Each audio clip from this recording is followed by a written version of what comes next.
성경은 하나님의 자녀들이 기도할 것에 대해서 많이 강조하고 있습니다. 그런데 우리가 기도하다 보면 기도에 대한 말씀이 서로 상충되는 부분들로 인해서 기도에 대한 많은 오해들을 하고 기도에 대해서 많이 듣고 많이 하지만 또한 기도에 대해서 가장 많이 시험에 들고 어려워하는 부분인 것 같습니다.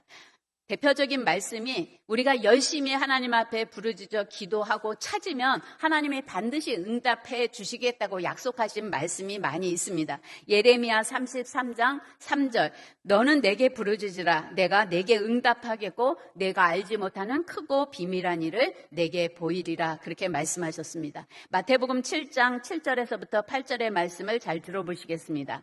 구하라 그리하면 너희에게 주실 것이요 찾으라 그리하면 찾아낼 것이요 문을 두드리라 그리하면 너희에게 열릴 것이니 구하는 이마다 받을 것이요 찾는 이는 찾아낼 것이요 두드리는 이에게는 열릴 것이니라. 우리가 열심히 구하고 찾고 두들기고 힘써서 기도하면 하나님이 반드시 우리에게 응답해 주시겠다고 약속하신 말씀드립니다. 누가복음 18장에 보면 예수님이 비유로 말씀하시면서 가부를 무시하는 불의한 재판관 이야기가 나옵니다. 불의한 재판관에게 가부가 끈질기게 가서 요청을 했더니 이 불의한 재판관도 할 수 없이 그 가부의 억울한 일을 해결해 줬다. 그래서 우리도 끈질기게 하나님을 설득하고 하나님 앞에 나가서 기도하면 반드시 하나님이 우리의 문제를 해결해 주실 것이다. 이렇게 우리는 기도에 대해서 알고 그렇게 기도했습니다. 근데 내 삶 속에서는 그 기도가 응답되지 않아서 하나님이 그렇게 구하고 찾고 두들기며 응답한다고 했는데 열심히 부르짖어 기도하면 하나님이 응답하신다고 했는데 내 삶의 문제를 향해서 기도했는데 하나님은 왜 응답해 주시지 않습니까? 그렇게 시험에 드는 부류의 사람들이 의외로 많이 있습니다. 또 한 부류가 성경에 대해서 잘못 오해하는 부분은 마태복음 10장 30절에 보면 너희에게는 머리털까지 다 세신 바 되었나니 마태복음 6장 31절에서 32절까지 보면 염려하여 이르기를 무엇을 먹을까 무엇을 마실까 무엇을 입을까 하지 말라 이는 다 이방인들이 구하는 것이라 너희 하늘 아버지께서 이 모든 것이 너희에게 있어야 할 줄을 아시느니라. 이 말씀에 초점을 맞추는 사람들은 하나님은 우리의 머리털까지 다 세신 바 되셨고 우리의 필요가 무엇인지 다 아시는데 굳이 하나님 앞에 왜 기도하라고 합니까?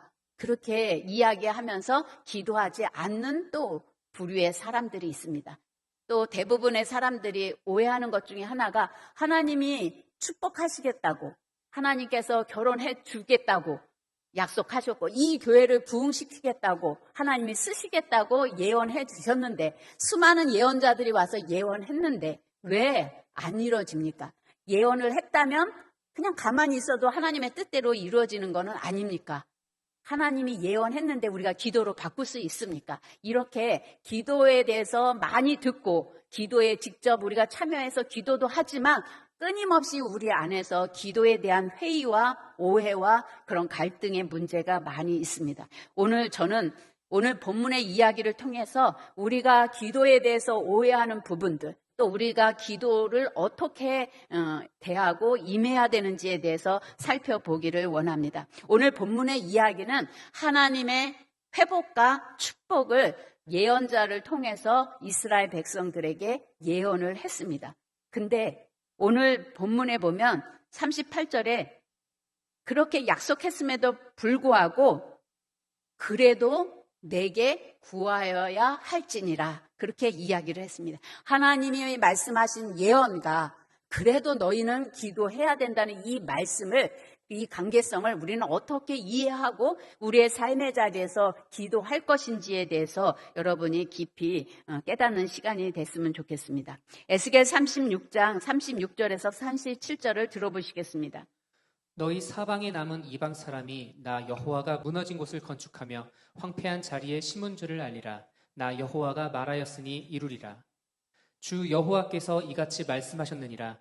그래도 이스라엘 족속이 이같이 자기들에게 이루어 주기를 내게 구하여야 할지라. 내가 그들의 수요를 양떼같이 많아지게 하되. 선지자 에스겔을 통해서 하나님께서 말씀을 하셨습니다. 내가 예루살렘을 이제 회복하고 이스라엘이 바벨론 포로 생활에서 해방시켜 줄 것이다. 그것을 많은 선지자들을 통해서 약속을 하셨습니다. 근데 그 약속이 아직 이루어지지 않고 있어요. 그랬을 때 하나님께서 이스라엘 백성들을 향해서 그렇게 약속했지만, 그렇게 예언을 했지만, 그래도 이스라엘 백성이 이와 같이 자기들에게 이루어 주기를 내게 구하여야 할지니라, 이렇게 분명하게 말씀하고 있다는 거예요. 그러면 하나님은 도대체 언제 일하시는가? 우리는 성경 말씀을 통해서 하나님께서 일하실 때는 어떤 원칙에 따라 일한다는 것을 깨달아야 됩니다. 출애굽기 2장 23절에서부터 25절의 말씀을 들어보시겠습니다. 여러 해 후에 애굽 왕은 죽었고 이스라엘 자손은 고된 노동으로 말미암아 탄식하며 부르짖으니 그 고된 노동으로 말미암아 부르짖는 소리가 하나님께 상달된지라. 하나님이 그들의 고통 소리를 들으시고 하나님이 아브라함과 이삭과 야곱에게 세운 그의 언약을 기억하사 오늘 이스라엘 백성들을 출애굽 시키시겠다고 약속을 하셨어요. 많은 선지자들을 통해서 너희는 이제 바벨론의 포로로 끌려갈 건데 끌려가서 400년 만에 다시 돌아오리라. 그렇게 수많은 예언자들을 통해서 약속을 하셨습니다. 야곱은 자기의 가족 70명을 데리고 애굽에 내려가서 살았습니다. 그리고 큰 민족을 이루었어요.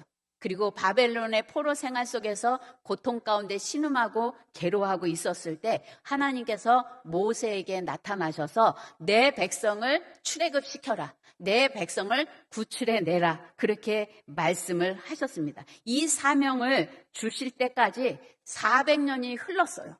그리고 30년이 더 흘렀습니다. 분명히 많은 선지자들을 통해서 바벨론의 포로에서 400년이 될 때 내가 너희들을 이끌어낼 거다. 그렇게 약속했음에도 불구하고 30년이 더 흘렀는데도 하나님은 잠잠하게 있었습니다. 근데 오늘 하나님이 이제 모세를 통해서 내 백성을 이끌어내라고 명령을 주고 하나님이 일하신 것을 보면 하나님께서 일하시는 원칙이 있었다는 거예요. 하나님은 자기의 백성이 아무리 어려움에 처했다고 해도 일하시는 분이 아닙니다. 하나님이 약속한 때가 찼다고 해서 일하시는 것도 아닙니다. 하나님은 언제 일을 시작합니까? 이스라엘 백성들이 드디어 하나님께 죽겠다고 부르짖어 하나님께 살려달라고, 하나님이 언약하시지 않았습니까? 우리를 구해내십시오.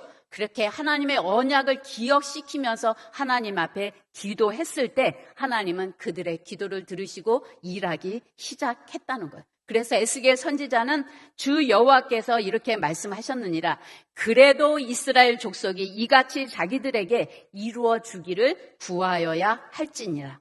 저는 이 말씀에 큰 도전이 됐습니다. 우리도 인생을 살다 보면 하나님이 이렇게 예언해 주셨는데, 하나님이 이렇게 축복하신다고 하셨는데, 이렇게 부흥시킨다고 하셨는데, 때가 되면 하나님이 해 주시겠지. 때가 되면 부흥을 주시겠지. 그렇게 아니란 생각을 할 때가 종종 있어요. 또 하나님이 작정하셨다고 해도 내가 기도한다고 그 때가 땡겨지겠어? 내가 기도한다고 이루어지겠어? 그러한 기도에 대한 회의를 가질 때가 많이 있습니다. 근데 오늘 분명히 하나님께서 우리에게 말씀하시는 것은 내가 너희를 축복하고 너희를 향한 나의 뜻은 재앙이 아니라 축복이고 너희가 기도한 거 내가 다 듣고 응답하기를 원한다. 그리고 충분히 응답할 능력이 있다. 그래도 하나님은 너희가 구해야 할지니라. 그렇게 말씀하신다는 거예요. 하나님께서는 기도가 없이는 움직이시지 아니하시는 법칙을 정하고 계시다는 거예요. 하나님께서 약속하신 일이라 할지라도 그것이 이행되기 위해서 하나님 앞에 기도하는 하나님의 백성과 동역하시기를 원하신다는 겁니다. 그래서 우리가 하나님의 뜻이 이루어지게 하옵소서 그렇게 기도하는 것은 하나님과 함께 동역하는 일이라는 것을 여러분이 기억하셔야 됩니다. 하나님은 왜 굳이 이 세상을 통치하시고 이 세상을 혼자 전능하신 하나님이, 전지하신 하나님이 다 주관하시고 다 알아서 하실 수 있는데 굳이 왜 사람들이 기도해야만 하나님은 그 일을 이루시는 일을 시작하시느냐? 하나님은 우리를 동역자로 부르셔서 하나님과 함께 하나님이 약속하신 일들을 이루어내기를 원하시는 것이 하나님이 정하신 법칙이에요. 그래서 우리는 그 법칙 안에 들어가야 되는 거예요.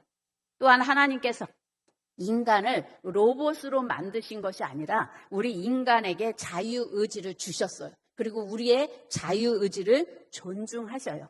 우리가 순종할 수도 있고 반역할 수도 있는 이 엄청난 자유의지를 짐승에게 그 어떤 것에 주지 않고 오직 사람에게만 이 자유의지를 주셨다는 거예요. 그래서 하나님이 원하시는 뜻이라 할지라도 우리의 의지로 소원하고 강구하고 동의하고 함께 일하기를 결단할 때 하나님은 우리의 손을 붙잡고 함께 일하신다는 거예요. 여러분, 하나님이 머리털까지 다 세신받아서 내 필요 다 아시잖아요. 내 사정 다 아시잖아요. 하나님이 다 알아서 도와주세요. 절대 하나님은 안 도와줘요. 내가 의지를 가지고 하나님 나 이런 게 필요합니다. 하나님 나 이러한 하나님의 능력이 필요합니다. 하나님 이렇게 도와주기를 원합니다. 나의 의지를 하나님 앞에 피력할 때 하나님은 우리와 함께 일하는 작업을 시작하신다는 거예요. 또한 우리가 기도해서 오해하는 것 중에 하나가 나의 의지를 가지고 나의 뜻을 단철하는 게 기도라고 생각하는데 기도의 가장 기본적인 바탕은 하나님과 우리가 사랑의 교제를 하는 통로가 기도입니다. 오늘 우리는 먼저 하나님 앞에 나와서 나의 필요를 하나님 앞에 피력하기 전에 하나님과 내가 하나님의 사랑 안에서 소통하기를 원하신다는 거예요. 그 소통 가운데 내가 하나님의 뜻이 무엇인지, 내가 이루고자 하는 것이 무엇인지를 하나님과 교제하는 가운데 꿈을 갖고 그 꿈을 하나님 앞에 아뢰고 이루어가는 것이 정상적인 신앙인이라고 할 수가 있습니다. 기도를 했는데 왜 응답하지 않느냐? 늘 원망하고 시험에 드는 사람들은 기도에 대한 오해를 풀어야 됩니다. 그 기도에 대한 오해를 풀려면 기도하는 이유가 뭔지, 기도를 통해서 이루시고자 하시는 목적이 무엇인지를 바로 알아야 됩니다. 기도의 목적은 우리가 하나님으로부터 무언가 원하는 것을 얻는 것이 아니라 하나님이 원하시는 것을 우리 삶에 이루어 가는 거예요. 기도의 목적이 나 중심이 아니라 하나님 중심이라는 거예요. 또한 기도의 목적은 나의 문제를 통해서 나의 소원하는 것을 통해서 하나님과의 사귐으로 이끌기 위해서 하나님과 친밀한 교제의 장소로 기도의 시간을 할애하기를 원하셔서 우리에게 때때로 고난이, 억울한 일이, 역경들이 찾아와요. 그거는 우리에게 재앙을 주시기 위함이 아니라 하나님과 더 깊은 사랑의 교제를 하기 위해서 우리를 부르시는 건데 우리는 오직 내가 정한 목표, 내가 정한 시기, 내가 정한 방법대로 하나님이 내 기도에 응답하시기만을 하나님 앞에 매달리는 모습을 우리가 때때로 봅니다. 기도는 인간이 정성과 노력으로 신을 감동시키고 그 대가로 무엇을 얻어내는 게 기도가 아닙니다. 기도는 하나님을 의지하고 하나님의 주권과 뜻이 이루어지기를 바라는 고백. 이게 진정한 성숙한 기도라고 할 수가 있습니다. 기도의 시험을 많이 드는 사람의 대표적인 그 성향을 보면 기도를 하나님과의 관계를 쌍방의 거래로 생각하는 경우가 많이 있어요. 내가 이만큼 기도했으니까 하나님은 이만큼 응답해 주셔야 된다. 내가 이렇게 헌신했으니까 하나님이 이렇게 보상해 줘야 된다. 쌍방의 거래가 아니라 사랑의 사귐이 전제돼야 된다는 거예요. 예수님이 제자들에게 가장 많이 가르쳐 주신 주제가 뭐냐 했을 때도 역시 기도하는 법입니다. 주님이 십자가를 지시기 전에 제자들에게 무려 7차례에 걸쳐서 기도를 가르쳐 주셨습니다. 그리고 예수님은 몸서 기도의 본을 보여주셨어요.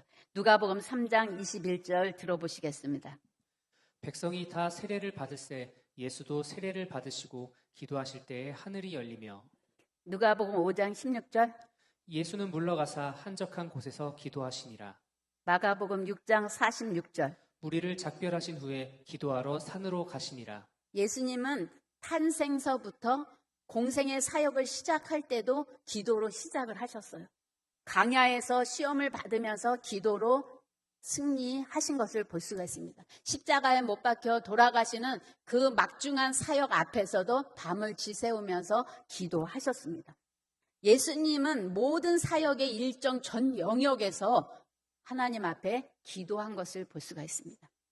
예수님의 기도는 무엇을 들어달라고 하는 기도보다는 하나님과의 진정한 사랑의 사귐의 관계였던 것을 볼 수가 있습니다. 그렇게 하나님과 친밀한 사랑의 교제를 나누는 기도 생활이 습관처럼 이루어졌을 때 나의 소원은 이 쓴 잔을 마시지 않는 게 나의 간절한 소망이지만 내 뜻이 아니라 아버지의 뜻대로 이루어지기를 원하나이다. 그렇게 고백할 수 있었다는 겁니다.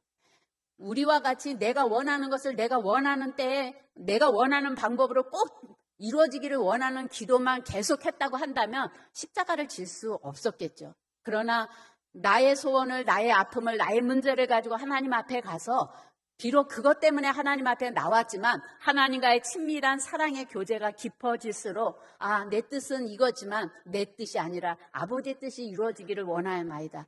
날마다 나를 죽이고 나를 내려놓고 아버지의 뜻이 어디에 있는지, 아버지가 어디에 방향을 두고 있는지를 늘 살피는 기도를 했다고 한다면 우리는 결정적인 순간에 우리는 내 뜻이 아니라 아버지의 뜻을 취할 수 있는 그런 믿음의 성숙이 있을 수가 있습니다.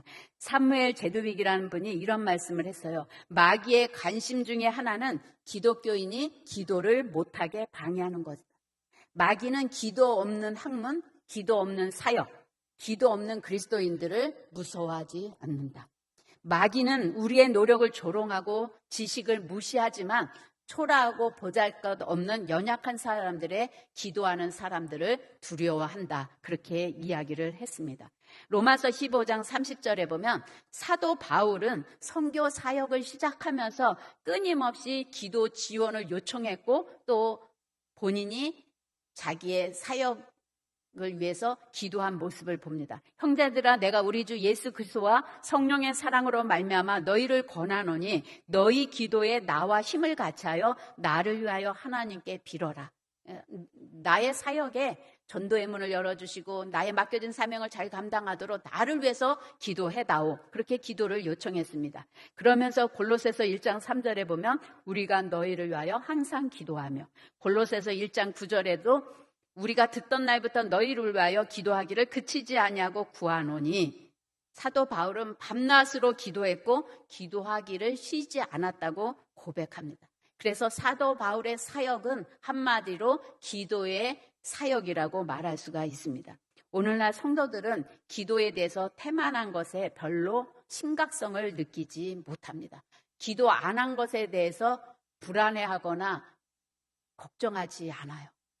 내가 공부 좀 못한 거, 시험 공부 좀 못한 거는 엄청 고민하고 염려하고 내가 열심히 공부해야 될 스펙 쌓는 걸 조금 못하면 그렇게 불안해하면서도 전능하신 하나님 앞에 나와서 나와 교제 좀 하자, 나를 좀 찾아라, 나를 좀 만나라 그렇게 요청하는 그 기도는 너무나도 등한히 하는 모습을 보게 됩니다. 성경에 아사 왕이라는 인물이 나와요. 근데 이 아사 왕이 왜 죽었느냐? 역대하 16장 12절에 아사가 왕이 된 지 39년에 그의 발이 병들어 매우 위독했으나 병이 있을 때에 그가 여호와께 구하지 아니하고 의원들에게 구하였더라. 의사들은 그가 병이 들어서 발병이 나서 죽었다고 얘기하지만 오늘 성경을 기록한 저자는 그가 여호와께 구하지 않고 의사만 의존했기 때문에 죽었다. 그렇게 결론을 내립니다. 사울은 죄가 많지만 특별히 왜 망했느냐? 역대상 10장 13절에서 14절을 잘 들어보시겠습니다. 사울이 죽은 것은 여호와께 범죄하였기 때문이라. 그가 여호와의 말씀을 지키지 아니하고 또 신접한 자에게 가르치기를 청하고 여호와께 묻지 아니하였으므로 여호와께서 그를 죽이시고 그 나라를 이새의 아들 다윗에게 넘겨주셨더라. 오늘 이스라엘의 최초의 왕이 사울 왕이에요. 그는 다른 사람보다 머리가 하나가 더 클 정도로 아주 잘생기고 키 크고 준수한 인물이라고 이야기를 합니다. 근데 사울은 그렇게 초대 왕으로 하나님이 세우셨지만 점차 하나님을 의지하기보다는 신접한 자들, 지금으로 말하면 무당이나 점치는 사람들에게 자기 운명을 물을지언정 하나님께 묻지 아니했습니다. 그래서 하나님께서 죽게 엽주지 아니하였으므로 그분께서 그를 죽이시고 왕국을 다윗에게 넘겨주셨다는 거예요. 우리의 생사화복을 주관하시는 분은 하나님이세요. 그 하나님이 우리의 일거수일투족을 살피고 계세요. 근데 우리가 하나님을 의지하지 아니하고 내 힘과 내 능으로 살아가려고 한다면 하나님은 우리와 함께 아무리 축복을 주시기로 작정하셨다 할지라도 우리와 함께 하실 수 없는 겁니다. 성경의 수백 가지 명령 가운데 기도하라는 명령은 가장 강력한 명령입니다. 기도는 다른 어떤 명령보다 반복적으로 모든 사람들을 통해서 제시된 명령이에요. 데살로니가 전서 5장 17절에 사도 바울은 쉬지 말고 기도해라. 야고보서 5장 16절에는 서로를 위해서 좀 기도해라. 베드로전서 4장 7절에는 정신을 차리고 깨어 기도하라. 예수님은 성전은 내 집은 기도하는 집이라 일컬어질 거다. 그렇게 이야기를 했습니다. 기도하지 않는 사람들은 기도하지 못하는 이유를 찾고 변명을 늘 늘어놓지만 기도하는 사람은 내가 왜 기도해야만 하는가 확실한 동기와 목적을 붙들고 기도합니다. 왜 기도 못합니까? 바빠서요. 왜 기도 못합니까? 기도할 줄을 몰라요. 우리는 기도할 수 없는 이유들을, 변명들은 너무나도 쉽게 나열하지만 하나님의 역사를 바꾸고 하나님의 축복을 누리는 사람은 기도해야 될 필요성을 느끼고 기도의 자리에 나와서 하나님과 사랑의 사귐을 갖는다는 거예요. 그래서 내가 무엇이 잘못됐는지 나를 수정하고 내 뜻을 바꾸고 내 태도를 바꾸고 하나님이 원하시는 것이 무엇인가를 볼 때 하나님은 그 모든 것이 불가능해 보이는 환경이라 할지라도 하나님이 일하시기로 작정하면 세상 사람들이 다 불가능하다 할지라도 하나님은 가능한 일로 우리에게 역사하신다는 거예요. 죄로 인해서 우리는 세상에 대한 권세를 하나님이 통치하고 다스리는 세상이었는데 마귀의 게임에 넘어가서 선악과를 따먹고 범죄한 이후에 합법적으로 권세가 마귀에게 갔어요. 그래서 마귀는 합법적으로 이 세상에 살고 있는 우리들을 괴롭히고 자기의 뜻대로 자기가 목적하는 대로 끌고 가려고 하기 때문에 하나님의 뜻이 하늘에서 이루어진 것처럼 이 땅에서 이루어지는데 방해를 받아요. 근데 그 일을 누가 감당해야 되느냐? 우리에게 다시금 예수의 이름을 주셨어요. 그래서 빼앗겼던 그 모든 권세와 영광과 그 축복을 하나님은 다시 우리와 함께 회복하시기를 원하시는 거예요. 그리고 여러분에게 누리게 하시기를 원하신다는 거죠. 그래서 예수님이 이 땅에 오셨고 십자가에 못 박혀 돌아가셔서 부활 승천하시면서 우리에게 예수의 이름을 주셨어요. 그 이름의 권세는 모든 우주 만물에 굴복할 수밖에 없는 권세 있는 이름이에요.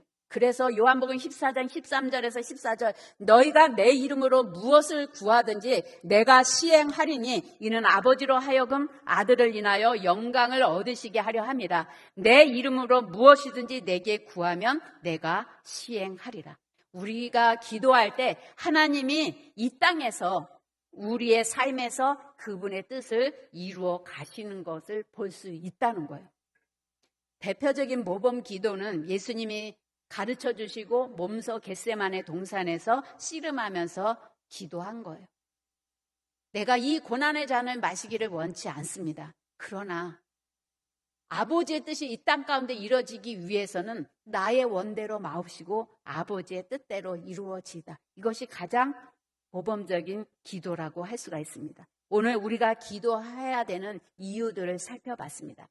가는 길도 자신이 정하고 가는 방법도 내가 정하고 이루어져야 하는 때, 시간도 내가 정하고 기도하면서 시험에 들었다고 이야기하지 마시고 우리 기도는 때때로 응답되지 않을 때도 있어요. 왜냐하면 우리는 전지전능하지 못해요. 우리는 눈에 보이는 것만으로 판단을 해요. 우리의 미래가 어떨지, 우리에게 가장 좋은 게 어떤 건지 우리는 완벽하지 않아요. 그래서 하나님은 때때로 아직 때가 아니다. 아직 네가 받을 만한 그릇이 아니다. 그래서 우리의 기도에 응답하지 않을 때도 있습니다. 그러나 우리가 죽어서 하나님 보좌 앞에 가면 우리의 기도가 우리 뜻대로 이루어지지 않은 것에 대해서 감사하게 될 거라는 거예요. 아, 이래서 하나님이 응답을 그때 안 하셨구나.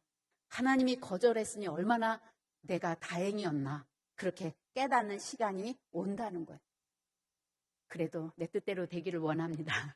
그러신 분들이 많이 계시지만 하나님이 우리를 우리보다 더 사랑하시고 우리에게 가장 필요한 것이 무엇인지 우리보다 더 잘 아시는 하나님께서 가장 적합한데 가장 적합한 것을 우리에게 주실 하나님이라는 것을 여러분이 먼저 신뢰하셔야 돼요. 그래야 여러분이 기쁨으로 기도하고 인내하실 수 있습니다. 스펄전 목사님이 이런 기도를 했다고 그래요. 여러분에게 마지막으로 스펄전의 기도를 들려주시고 말씀을 마무리하려고 합니다. 하늘에 계신 아버지, 나의 길이 아니라 주의 길로 인도하여 주시옵소서. 그 길이 아무리 캄캄해 보여도 주의 오른손으로 나를 인도하시며 나를 위해서 길을 골라 주시옵소서. 그 길이 반반하든 거칠든 간에 그것이 최선의 것이라는 것을 저는 믿습니다.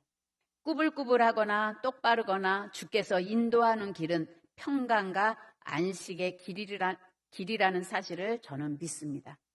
주여, 저는 감히 제가 가는 길을 선택할 수 없습니다. 제 자신의 운명을 선택할 수 없습니다. 아니, 선택할 수 있다고 할지라도 그렇게 하지 않겠습니다. 주님, 주께서 저를 위해서 길을 선택해 주시옵소서. 그리하면 제가 그 길로 나가겠습니다. 주께서 나의 잔을 취하사 그 잔에 기쁨이든지 슬픔이든지 채워 주소서. 그리하시면 제가 마지막 한 방울까지 마시겠습니다.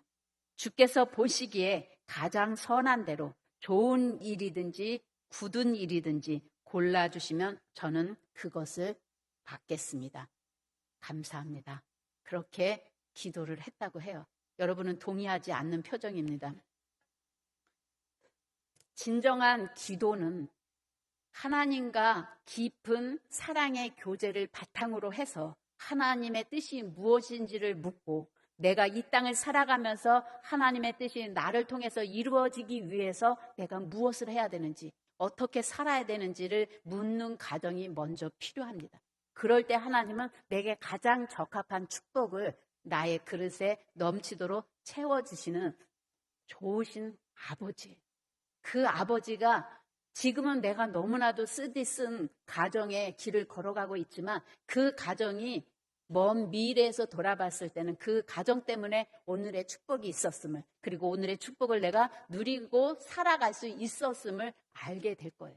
우리의 좁은 생각으로, 좁은 시각으로는 하나님을 이해할 수도 없고 하나님에 대해서 왜 지체하시고 이렇게 응답하시지 않느냐 우리는 원망할 수도 있지만, 오늘 기도에 응답이 없다고 낙심하고 절망하시는 성도님이 계시다고 한다면 다시 한번 여러분의 기도의 태도를, 기도의 목적을 다시 한번 점검해 주시고 먼저 하나님 앞에 내 뜻이 아닌 아버지의 뜻이 나를 통해서 온전히 이루어지기를 소망하면서 그분의 의견을 묻고 그분의 지혜와 그분의 도움을 받아서 여러분의 인생 가운데 놀라운 하나님의 뜻이 이루어지기를 예수님의 이름으로 축복합니다.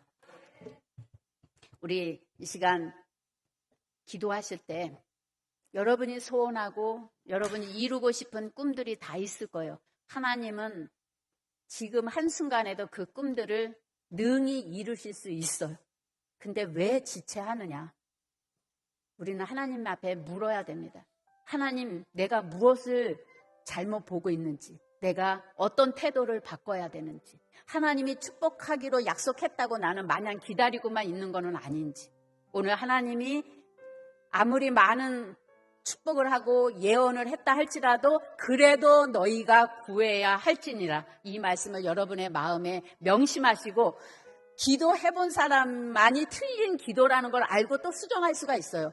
기도 안 한 사람은 틀렸는지도 모르고 갈등도 없기 때문에 발전이 없어요. 그러나 내 소원을 가지고라도 하나님 앞에 나와서 기도하다 보면 내 방향이 수정되고 내가 기도에 대해서 잘못 오해했구나, 하나님 뜻이 이거였구나 깨닫는 시간이 있기 때문에 지금 이 시간 여러분에게 필요한 것은 그래도 구해야 할지니라, 이 말씀이라고 저는 생각합니다. 우리 하나님, 저에게 기도할 힘과 능을 더해 주세요. 우리가 하나님 앞에 기도할 때 하나님을 좀 더 잘 알게 하시고 아버지의 뜻이 나의 뜻이 될 수 있도록 성령 하나님 역사해 주시옵소서. 우리 다 같이 통성으로 기도하겠습니다. 하나님